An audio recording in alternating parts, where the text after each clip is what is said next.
બાકી ચોખ્ખી ના પાડી દેવાની. આજે મને ઓર્ડર આવ્યો હતો પણ મેં કેન્સલ ના પાડી દીધી, ભાઈ કામ નહીં થાય. જે એજીટી છે એ જ આપણે ફેક્ટ કહેવાનું. ફેક્ટ આને જ કહેવાય કે ગમે તે વસ્તુની સાચી માહિતી તમને આપી. વેલકમ દોસ્તો. તો આજે આપણું જે વાઢ્યું તુવેરું એ ખેતરની મુલાકાતે આવી ગયા છે. અને આજે એક ઓર્ડર હતો નહીં, એક ઓર્ડર હતો 20 વીઘાનો, પણ એમાં એવું હતું કે એક ભાઈ કે 7 વીઘા અલગ ક્ષેત્રની છે અને 10 વીઘા અલગ ક્ષેત્રની છે તુવેર. તો એમને કીધું કે બે ભેગી કરી એટલે ફોન કરશું. ફોન આવ્યો નહીં એટલે એનો મતલબ એમ કે ભેગી થઈ નહીં હોય. તો ખેતરે આવી ગયા હતા આપણી જે તુવેર વાઢી. એટલે એક આ 8 વીઘાનું ક્ષેત્ર હજુ અલગ છે, આવતમાં શેઢો છે, અને બીજું આ 8 વીઘાનું આપણું, એટલે બે ભયાનું જ છે. એટલે આ બે તુવેરું કાઢવાનું થશે, બરાબર. તો હવે વઢી જીલી તમને દેખાડીએ ને પછી આગળ વાત કરીએ. જોઈ શકો છો કંઈક આમાં જાણે વચમાં આપણે અડદ કર્યા હતા, તારે જે અડદ વાઢ્યા ને તારા ભૂંડ બહુ આવતા હતા. કેમ કે અહીંયા અડદ એકલા જ રહ્યા હતા, આજુબાજુમાં જે હતા એ બધા વઢી ગયા હતા, બરાબર. આમાં એ કદાચ ના, આમાં તો તુવેર અડદ નહોતા, બાજુમાં અડદ હતા. એટલે અડદમાં એ રીતનું હતું ને, શું કે એ ટાઈમે ખેતર એકલું પડી ગયું હાર્યું, અને અડદ પછી ટાઈમે ભૂંડ બહુ આવતા હતા. અત્યારે તો શું છે, આજુબાજુ બધે તુવેરું છે. ઓલે તુવેરું ઉલબાદલા, એના ઉલબાદલા ક્ષેત્રમાં તુવેરું, અહીંયા તુવેરું, ઓલે ચણા, ઓલે જીરું. એટલે અહીંયા ભૂંડ નહીં આવતા. કે જે આગળ તમે બ્લોગ જોયો હશે કદાચ, એની અંદર આપણે કીધું હતું કે જે ઓલું એડાવાળું ખેતર રહ્યું, એડાવાળા ખેતરની ઉલબાદલા સીટે ભૂંડનો આખો વસવાટ. કેમ કે અહીંયા ખઈ છે, એ ખઈ આખી નદીમાં કનેક્ટ છે, એટલે અહીંયા કને જબર ભૂંડમાં છે, બરાબર. એટલે હવે તૈયારી છે, આમાં ભેગું કરાવી નાખવું પડશે. હવે બે દામ આમનું આ ભેગું થઈ જાય, આ નીકળી જાય એટલે આનો વારો છે. એક દિવસમાં બેનો તો મેન નહીં આવે કદાચ, બે જણાનું એક દિવસમાં ભેગું થઈ જાય, પણ કાઢવાનો મેન નહીં આવે. કેમ કે ટોલું આપણે છે નહીં, એટલે એ ટોલું એમનું અહીંયા લાવવું પડશે આની અંદર. જોશું કંઈક કરશું શું થાય. બાકી વાત કરીએ હવે હલરની, બરાબર. તો જણાવી દઈએ તમને. પહેલાં અમુક છોડવા રાખ્યા એમ મારા બેટા. બાપા ફરવાનું કહેતા હતા પણ ફર્યા લાગતા નહીં, જો રહી ગયા છોડવા. 5 જણા શું હોય ઉતાવળમાં વાઢે ને, એટલે થોડું ઘણું તો રહી જ જાય. આમાં હે, ઓલામાં હે, આમ જો આવું કેટલું રાખ્યું, આખા છોડવા પડ્યા ને. આમ જો તો હંટ જ માર્યો નહીં વાટ્યા પછી. જો આ શું હોય, આમ જુઓ. એટલે આવી રીતના વાટે છે માણસો ઉતાવળમાં. વહેલા હાર જવું હોય ને કાંઈ ઘા, આમ જુઓ.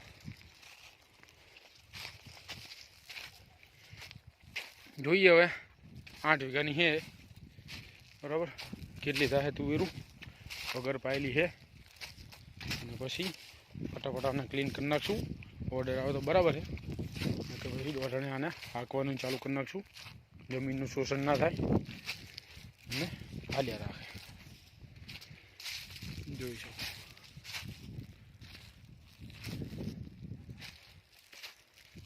ખરા જેવું કદાચ ચાકન થાય એવું છે, એવું લાગશે તો શીખુલે છેલ્લે અહીંયા ખરા જેવું થાય એવું છે કે એવું લાગશે. તો અહીંયા નાની તુવેરું છે નારી, એ થોડી દંતારી લાવલા કોદારી કાં તારી એમ કાઢી નાખશું, એટલે થઈ જાય. શું કે આ ખાર્યું પડેલું છે વાવતી વખતે ગમે તે થયું હોય, એટલે કેમ કે બધું બાજુ વચોવચ છે, જોઈ શકો છો.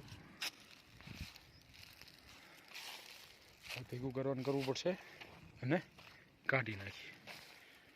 હલરના ઓર્ડરની તો જો તમને કહું, થોડું કાઠું કરીને રાખો તો મેર આવે. બાકી જાણે ઓર્ડર આવે ને તારે તમે સેલ મારીને હેઠતા થઈ ગયા તેમ મજા ના આવે. આપણે ઓર્ડર તો આવે જ છે, પણ આપણે ના પાડી દઈએ છીએ, કેમ કે અડદની સિઝન ચાલુ હોય અને એ આપણને ના કહેતા હોય કે ભાઈ આપણે સામું ના તાકતા હોય, બરાબર. અને પછી જાણે તુવેરમાં આવી રીતના રસાકસી થાય. ગમે તે ખેડૂત તમને કહું ને, ખેડૂતની સિક્રેટ એક વસ્તુ કહું કે ખેડૂત વસ્તુ એવો છે, એવો વ્યક્તિ છે કે જાણે હલવે રહે ને તારે કધાડાની બાપ કહે. આપણે રિયાલિટી તમને શો કરીએ છીએ, બાકી કોઈના વિરુદ્ધમાં આપણે નહીં, બરાબર. એટલે આપણે તો હજુ આ ધંધામાં સ્ટીક જ રહેવાનું છે, કેમ કે આપણે 2 વર્ષથી આ ધંધો કરીએ છીએ હલરનો. હરવે અનુભવ થાય આપણને, બરાબર. એટલે હવે આપણે વિચાર્યું છે કે કોઈ બી કસ્ટમર જે આપણી લગતે આવે એ ફરીથી આપણી લગતે આવવો પડે. એવું નહીં કે કોઈ મજબૂરી નહીં કે એ આવવો જ પડે, એવું નહીં. અમુક મજબૂરી હોય. આપણે અહીંથી અમારા ગામથી 3 કિલોમીટર દૂર છે મકોડિયા કે હલર નહીં, તો આપણે જ જઈએ છીએ. ઘણી વખત એમનો ફોન આવે છે, તો એમાં એવું છે એ આપણને કહે કે ભાઈ આવો. પણ અમુક ટાઈમ શું થાય કે કોઈ એમના સંબંધીઓનું એમને બોલાવી લીધું હોય, અહીંયા કઢાઈ નાખે એ રહી. એટલે આપણે એમાં કંઈ વાંધો નહીં એવો તો, બરાબર. પણ અમુક જે ગામના સ્થાયી માણસો હોય છે, શરૂઆતમાં આપી લગતે કઢાવાય, બરાબર. પછી ગામમાં બીજું કોઈ હલર આવે તો એમને લગતે કઢાઈ નાખે. એમને એમ કે આમને ચા ખાવા પડવાની, પણ ભાઈ અમને બધી ખાવા પડે છે, બરાબર. એટલે થોડું કાઠું રાખવું પડે. દુકાનમાં આપણે એવું જ કર્યું છે કે જેના ઓર્ડર આવે એનું આપણે ઓનલાઈનનું કામ કરવાનું, બાકી ઓનલાઈનનું કામ કરવાનું નહીં. ગઈ વખતે આપણે સ્ટીકર મારી દીધું હતું, માણસોને ખબર પડી છે કે આ આવી રીતના કરે છે.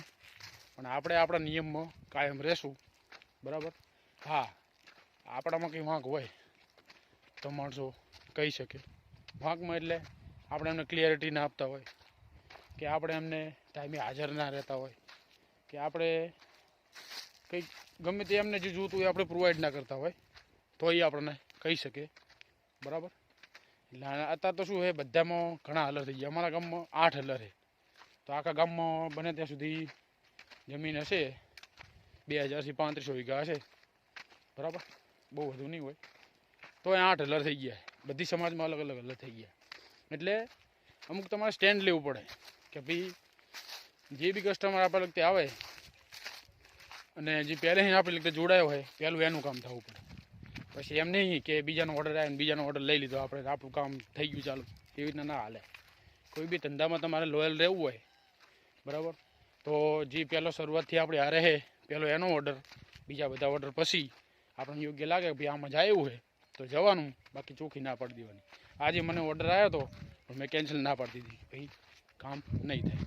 એટલે માણસો શું છે, શરૂઆતનો ધંધો તમે નવો કરો ને, આપણે આ હમણાં હાવ સિઝન પતે એટલે હાવ બધું પતે ને એટલે તમને જરૂરી માહિતી શેર કરશું કે આપણે આ ક્યાંથી ચાલુ કર્યું, શું ચાલુ કર્યું, પહેલાં ક્યાં અભ્યાસ કર્યો, કેટલો અભ્યાસ કર્યો, બરાબર.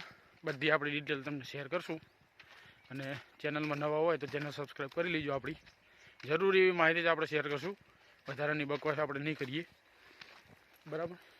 તમને યોગ્ય લાગે કે ભાઈ વિશ્વાસ આવે આપણી ચેનલ સબસ્ક્રાઈબ કરી લેજો અને મજા આવશે વ્લોગમાં, બરાબર.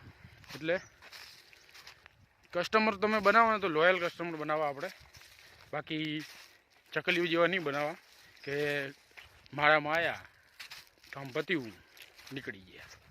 અત્યારે એવા જ થઈ ગયા છે ખેડૂતો, બરાબર. અમારા ગામમાં એવા માણસો છે ને કે જે મારા હજુ ગઈ સિઝનના હલનના પૈસા બાકી, બોલો. એ તો પૈસા આલ્યા નહીં પણ નવેસરથી બીજા લગતે ઘટાઈ નાખે. એટલે આ બધું ધંધામાં અત્યારે એવું થઈ ગયું છે ને કે માણસોને કોઈ બીક રહી નહીં કે સારું આપણું કામ અટકી જાય શું થાય. પણ આપણે એ રીતના માણસો છીએ ને કે ગમે ત્યાં હલવાઈ દઈએ. આપણે કોઈની જાતિ દુશ્મની નહીં, પણ એ એવું કરે એટલે આપણે કરવું પડે, બરાબર. પહેલાં શરૂઆતમાં આપણે બધાનું કામ કરતા જ હતા અને આપણે લીધે આવતા હતા કસ્ટમરો. પછી આ તો હરવે ધંધામાં હરીફાઈ થયો માંડી એટલે આપણે આ બધું કરવું પડ્યું, બરાબર. આપણે આપણા તરફથી 100% દીધેલા છે. તમને જાણે આ બધું શેર કરશું વિડીયોમાં, ત્યારે તમને ખબર પડશે કે ભાઈ આપણે કેટલા લોયલ છીએ અને આપણે કોઈ લગતે કંઈ દગો કર્યો નહીં ક્યારેય. એવું નહીં કે આપણે પૈસા કમાઈ લેવાના, પૈસા થઈ જવા. ભગવાનની દયાથી આપણું ગાડું કમ્પ્લીટ હાલ્યા રાખે, પણ આપણે એવું કંઈ રાખતા નહીં. માણસોને એવું હોય કે હમણાં આગળ ના આવી જવું પડે, બરાબર. અને આપણે રિયાલિટી જ કહીએ કે કોઈ આપણે વેદના કે આપણે એવું કંઈ નહીં કહેતા. જે એજીટી છે એ જ આપણે ફેક્ટ કહેવાનું. આપણે ચેનલમાં ટાઇટલમાં લખેલું જ હશે કે ફેક્ટ. ફેક્ટ આને જ કહેવાય કે ગમે તે વસ્તુની સાચી માહિતી તમને આપીએ. બરાબર. તો હવે આંટો મારી લીધો છે આપણે અને હવે જીરાવાળા ક્ષેત્ર જવું છે. જીરું કેવું છે હમણાંથી જવાનું નહીં. જીરાનું ખેતર તમને બતાવીએ એવું જીરું છે. એમાં 4 પાણી કમ્પ્લીટ થઈ ગયા છે. તો તુવેરું કંઈક આ રીતના હતી. આમાં એટલે જ આવ્યા આંટો મારવા આપણે કે કંઈક મોઢ વખા પાડે જ નહીં. એટલે આવું છે ધંધામાં. બરાબર. ગમે તે ધંધો હોય એટલે એક ધંધાની વાત નહીં આપણે. અને ધંધાવાળા માણસને આવી રીતના રખાય નહીં, પણ હું રાખે એવું માણસ હું. બરાબર. જો આપણે લોયલ કસ્ટમર જોતા હોય અને રિપીટેડ કસ્ટમર જોતા હોય. રિપીટ એટલે ઓણ સિઝન કઢાયું તો આવતી સિઝને એ જ કઢાવવા પડે. આપણું હલર હોય તો, ના હોય તો વાત અલગ છે. આપણું હલર બગડ્યું હોય તો વાત અલગ છે કે આપણે ધંધામાં ગમે તે ધંધો મારા સીએસસી સેન્ટરની દુકાન છે તો હું હાજર ના હોય તો વાત અલગ છે. તો બીજા લગતે જાય ચાલે. બરાબર. પણ હું હાજર હોય, મારે એનું કામ થતું હોય તો એ સહી ના આવતા હોય તો આપણે શું સમજવાનું? મેન વસ્તુ એ. એટલે આ વિડીયોના માધ્યમથી અમારા ગામના બધાને કહેવા માગું છું કે થોડું ધ્યાન રાખજો. બરાબર. બાકી કોઈની આપણી દુશ્મની તો હે નહીં. બાકી કામ થશે નહીં તમારું. રિપીટેબલ આવશો તમે તો તમારું કામ થશે, બાકી કામ થશે નહીં. તમને જે બી ઘણું હોય. બેચરસી રાજપૂત બ્લોગ સપોર્ટ કરતા રહેજો. તો હવે આપણા જીરાની મુલાકાત આવી ગયા હતા. બોર ઉપરનું પાણી લીધેલું. ઓલું બોર રહ્યું અહીંયા 4 પાણી કમ્પ્લીટ પાયા હે. આ રીતના જીરું છે, જોઈ શકો છો. અને આપણે જોઈએ હવે કદાચ કેટલા દાડા થયા જોઈએ. પછી વાત કરીએ. ખોટું આપણે કેવું 50 દાડા 55 પહેલાં જોઈ લઈએ, ચેક કરી લઈએ. હવે જોયું છે આપણે તો એ કેવી રીતના જોયું કે આપણે યુટ્યુબમાં વિડીયો બનાવેલા છે કે ભાઈ 23 દાડાનું જીરું, 43 દાડાનું જીરું. તો આપણે આ જીરું અત્યારે 68 દાડાનું થયું છે. બરાબર. એટલે આપણે શું ડેલી વાઇઝ વ્લોગ કરીએ એટલે એ પ્રમાણે ખબર પડી રહે આપણે. એટલે જોઈ શકો છો 68 દાડાનું જીરું કંઈક આ રીતના છે. બરાબર. અને ભગવાનના ભરોસે એકદમ નીટ એન્ડ ક્લીન છે. અમુક પીળા છોડવા છે એ શેના કારણે થાય કંઈક કહેજો. બરાબર. દવા છાંટી છે એક જ વખત અને મેરાવા તો છાંટી દઈએ પરમદી કે પહેલા દી. પીળીઓ કે કંઈક આવી ગયું એવું લાગે છે, કેમ કે આપણને આટલો બધો અનુભવ નહીં આનો. બરાબર. આપણી લાઈફ શેર કરશું ત્યારે તમને ખબર પડશે કે ક્યાં હતા ને શું હતા ને કેવી રીતના અહીંયા કર્યા અહીંયા ને. બરાબર. જોઈ શકો છો આપણે આનો એટલો બધો અનુભવ નહીં, પણ તોય દવાનો છંટકાવ કરી દઈશું. હજુ ખોટું વાળું નુકસાન થઈ જાય એના કરતાં. મારા બાપાએ કીધું નહીં, આ તો હું આજ જોવા તો ખબર પડી. થોડુંક રોગ જેવું તો લાગે સારું, કેમ કે જુઓ આ છોડવો જુઓ બાજુવાળો અને આ બીજો બાજુવાળો ઓકે છોડવો જુઓ. કેટલો ફરક છે જમીન આસમાનનો. આમાં મને લાગે છે કે ગમે તે હોય. આ જોઈ શકો છો જીરું બીજું. બાકી આ જીરું જુઓ છોડવો કરમી જાય આખો, ચરમી આવી ગયો એવું લાગે. બરાબર. એટલે ભગવાનના ભરોસે ભગવાનને જે હાલવું હોય હાલે. આપણે મહેનત કરે જવાનું હોય, બાકી હાલ્યા રાખે. બાકી રોગ સિવાયનું બીજું કેવું જીરું હોય કહેજો. બરાબર. અને જોઈએ હવે કેટલું થાય છે. આ દવા તો મને લાગે ત્યાં સુધી છાંટવી જ પડશે. કોમેન્ટમાં જરૂર કહેજો જે સબસ્ક્રાઈબ કરો તમે આમાં કઈ દવા છાંટવી પડે અને હવે 68 દાડાનું જીરું હોય તો ક્યારે છાંટવી પડે, કેમ કે આપણને અનુભવ છે નહીં. બરાબર. આનો જોઈ શકો છો આ કંઈક રોગ તો છે ગમે તે હોય. બરાબર. ચોક્કસ આને કોમેન્ટ કરજો તો થોડું આપણને અનુકૂળ લાગે, કેમ કે હું તમને સપોર્ટ કરું, તમારે મને સપોર્ટ કરવો પડે. તમારે કંઈ પ્રોબ્લેમ હોય તો આપણે કોમેન્ટમાં તમને જણાવી દઈએ. પણ આનો કંઈક એવું જ હોય. તમને કહું ને હું કે કોઈ બી વ્યક્તિ સંપૂર્ણ જ્ઞાની ના હોય. બરાબર. કે કોઈ બી વ્યક્તિ સંપૂર્ણ બધું શીખીને ના આવ્યો હોય, એને અહીંયા આવીને જ શીખવું પડે. પણ શું હોય અમુકને એવું હોય કે અમે દાદા હી કે અમને એકલાને તો આવડે બધું, પણ એવું કદી ના હોય, બરાબર. એ બધી ભૂલ જ કરતા હોય, પણ અમુક માણસ શું હોય કે એમની ભૂલને પાછળ રાખે અને જે સારું હોય ને એ જ આપણને દેખાડે, દુનિયા સામે રાખે. પણ આપણે એવા નહીં, આપણે દર્પણ જેવા અહીં નીટ એન્ડ ક્લીન. આપણને એમ લાગે કે ભાઈ યાર નહીં સારું, કે આપણે નહીં મજા આવતી, તો આપણે એને સ્વેચ્છાએ ના પાડી દઈએ કે ભાઈ હવે બિસ્તરા પોટલા હંચેલી લો અને જોઈ લો. એટલે જોઈએ હવે કેવું રહે. આ રીતના જીરું છે. 3 2 ભાગ છે અમારે. ઓલું સામે બાઇક પડ્યું આપણું, એ રોડ છે, બરાબર. એટલે આમ તો રોડ ટચ જ કહેવાય. 2 વીઘા 2 વીઘા 2 વીઘા 6 વીઘાના ભાગ છે, બરાબર. બાકી જીરું કેવું છે કમેન્ટ કરી દીજો. બાકી આ બાપુને એમનું ખેતર જુઓ બાજુવાળું, એમને તો વધુ છોડવા હોય એવું લાગે છે. આ રહ્યું આપણું છે અને આ રહ્યું એમનું ખેતર. આ વચમાં રહ્યું શેઢો છે, જોઈ શકો છો. ઓલે ખૂણામાં બહુ એવું ઢાલા અહીંયા ગમે તે હોય વળી આવે. કદાચ 4 પાણી 2માં પાયા, ના અમને 3 જ પાયું હોય એવું લાગે. આપણે તો 4 પાણી પાઈ લીધા. ઓલા બાજુવાળા ખેતરમાં 3 પાણી પાયા. જોઈએ હવે જે એવું થાય એવું લાગશે તો દવા છાંટી દઈશું. બાકી દીના ભાઈએ કાંધા જીરું કર્યું હતું. એમને શું કે જૂનો બીજવાળો હતો ને ત્યારે ઉગ્યું નહોતું, તો પછી એમને કોડા જીરું જે ઈસબગુલ કહેવાય પાયું છે, એની મુલાકાત લઈએ, બરાબર. એક જ પાણી પાયું છે, જોઈએ હવે કેવું છે.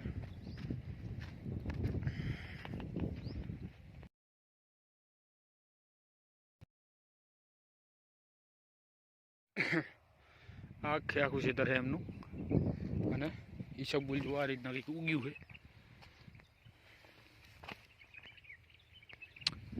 જોઈ શકો છો. આ એમ તો થોડું પહાણ તો પડશે, પણ આને ઘોડા જીરું કહેવાય એક જાતનું ઈસબગુલ.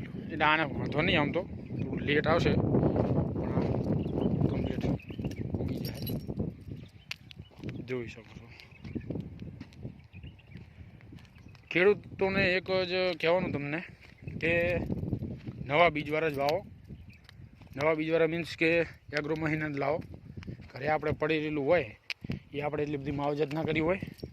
અને સમજી લો કે આપણે છેલ્લે માર્ચ મહિનામાં જીરું આવી જાય, માર્ચ મહિનાથી છેક 11મા મહિના સુધી, બરાબર. એટલે 3જો મહિનો અને 11મો મહિનો, એટલે કેટલા 7 મહિના કે 6 મહિના, 7 મહિના જેવો વચમાં ડિસ્ટન્સ રહે. એ 7 મહિના સુધી જીરું કેવું હોય. અને અમે વળી અમુક કોઈ ખડબડનું આ બીજવારો આવી ગયો તો એ તો લીલવા ઓલું કરવાનો હોય, ભેજ જ કાઢવાનો હોય, એટલે આખું જીરું થાય નહીં. અને આમને તો ઠીક છે ઘણી બધી જમીન છે એટલે પોહાય, કે ખરેખર તો નુકસાન જ કહેવાય, પોહાય તો નહીં. પણ ઓછી જમીનવાળાને જો આવું થાય તો અને પાછું ટ્રેક્ટર વગરના આવું થાય.